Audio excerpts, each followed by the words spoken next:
When we think of Adolf Hitler, we often picture a ruthless dictator driven by political ambition and military conquest.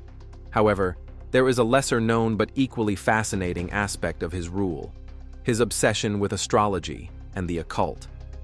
The Nazi regime was not just about brute force and propaganda. It was also deeply intertwined with mystical beliefs, secret societies, and astrological predictions. Some of Hitler's closest advisors, such as Heinrich Himmler, were devoted to researching ancient Aryan myths, esoteric symbols, and even supernatural forces. Astrology played a bizarre role in Nazi decision-making, with astrologers making predictions that influenced Hitler's strategies. At the same time, the Nazis actively suppressed occult groups that did not align with their ideology. How did these mystical beliefs shape the Third Reich? And why was Hitler so drawn to the world of the supernatural? Let's uncover the strange and unsettling connection between Hitler, astrology, and the occult. To understand Hitler's fascination with the occult, we must look at one of the most influential secret societies in Germany at the time, the Thule Society. This organization, founded in 1918, blended nationalist ideology with mystical and esoteric beliefs. It was obsessed with Aryan mythology, claiming that the German people were the descendants of a superior ancient race with hidden supernatural powers. The Thule Society's influence on Hitler was significant, though debated by historians. While there is no direct evidence that Hitler was an official member, many of his closest allies, including Rudolf Hess and Dietrich Eckart, were deeply involved. Eckart, in particular, saw Hitler as a kind of messianic figure, believing he was destined to lead Germany to greatness. Thule members dabbled in astrology, alchemy, and rune magic, all of which later appeared in Nazi symbolism and ideology. More importantly, the society played a key role in forming the German Workers' Party, which later evolved into the Nazi Party. By the time Hitler rose to power, he had already been exposed to a mix of occult ideas and radical nationalism. This early foundation would influence the Nazi regime's obsession with mystical symbols, secret knowledge, and even supernatural warfare.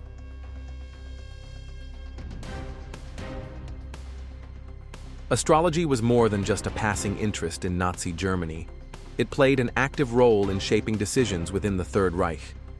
One of the most well-known astrologers associated with the regime was Karl Ernst Kraft, a Swiss astrologer who allegedly predicted an assassination attempt on Hitler in 1939. This prediction earned him the attention of high-ranking Nazis, and he was soon enlisted to provide astrological advice for the Reich.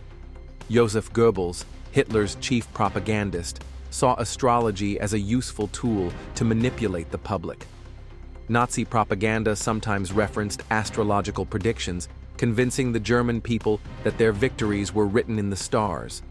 Some reports even suggest that Hitler himself consulted astrological readings before making major strategic decisions, particularly during Operation Barbarossa, the invasion of the Soviet Union.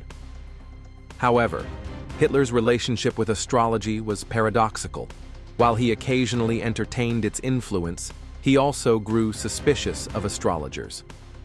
After the failed assassination attempt in 1944, the Nazis cracked down on occultists, including Kraft, who was arrested and later died in a concentration camp.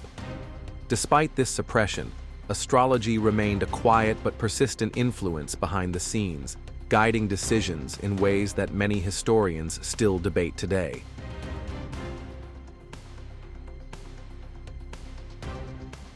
The Nazi regime was filled with occult symbolism, much of which was inspired by ancient mystical traditions. The most recognizable is the swastika, a symbol with deep roots in Hinduism, Buddhism, and various esoteric traditions. The Nazis repurposed it as a representation of Aryan supremacy, believing it held mystical power. Heinrich Himmler, head of the SS, was one of the most devoted believers in the occult. He founded the Ahnenerbe, an organization dedicated to researching Aryan origins, lost civilizations, and supernatural forces. Under Himmler's orders, SS officers took part in ritualistic ceremonies at Wewelsburg Castle, which he envisioned as the spiritual center of the Nazi movement. These rituals included pagan-inspired rites, runic magic, and attempts to tap into hidden energies. The Nazis were also obsessed with sacred relics, particularly the Holy Grail and the Spear of Destiny, which some believed granted immense power to its wielder. Expeditions were sent to Tibet and other locations to uncover evidence of an ancient superior Aryan race. While some of these ideas seem outlandish, they were taken very seriously by key figures in the Nazi hierarchy. The blend of occult beliefs with political ideology created an eerie and dangerous mix that shaped much of the regime's identity.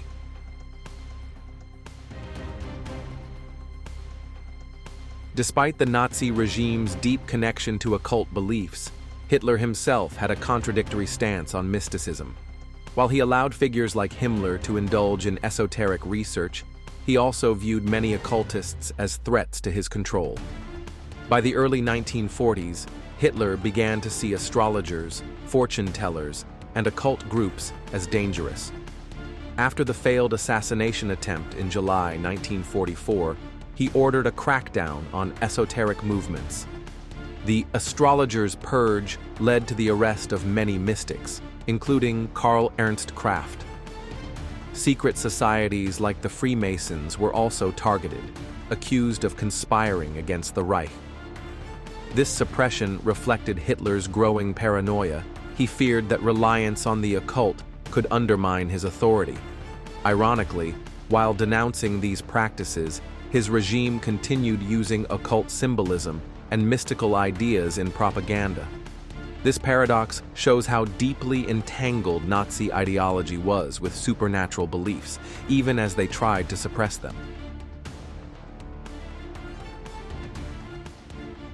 The Nazis didn't just embrace occultism in their symbolism, they actively sought ways to integrate mystical beliefs into their policies and military strategies. One of the clearest examples was their obsession with racial purity, which was partly influenced by occult ideas about an ancient Aryan master race. The Ahnenerbe, led by Heinrich Himmler, was tasked with proving that the Aryans were a superior godlike people whose bloodline needed to be preserved. This belief fueled the Nazis' brutal eugenics programs and racial policies. Occultism also played a role in Nazi warfare. Hitler and his inner circle were reportedly fascinated by mystical weapons and supernatural relics. Legends suggest that they sought the Spear of Destiny, believed to grant invincibility, and even conducted expeditions to Tibet to uncover secret Aryan knowledge. Some military decisions, including the timing of certain invasions, were rumored to be based on astrological calculations. One of the strangest occult-driven projects was Himmler's Wewelsburg Castle, which he envisioned as a mystical headquarters for the SS. It was designed with occult symbols, including a black sun emblem, meant to channel supernatural energies. However, despite their efforts, none of these mystical beliefs translated into real power. The Nazis' reliance on pseudoscience and mystical ideologies contributed to poor strategic decisions, such as Operation Barbarossa, which proved disastrous. In the end, their obsession with the occult only added to the irrationality and brutality of their rule. Hitler's strange obsession with astrology and the occult adds another layer to the already dark history of the Nazi regime. While he publicly distanced himself from mysticism, his closest advisors actively pursued esoteric knowledge, believing it could shape their destiny.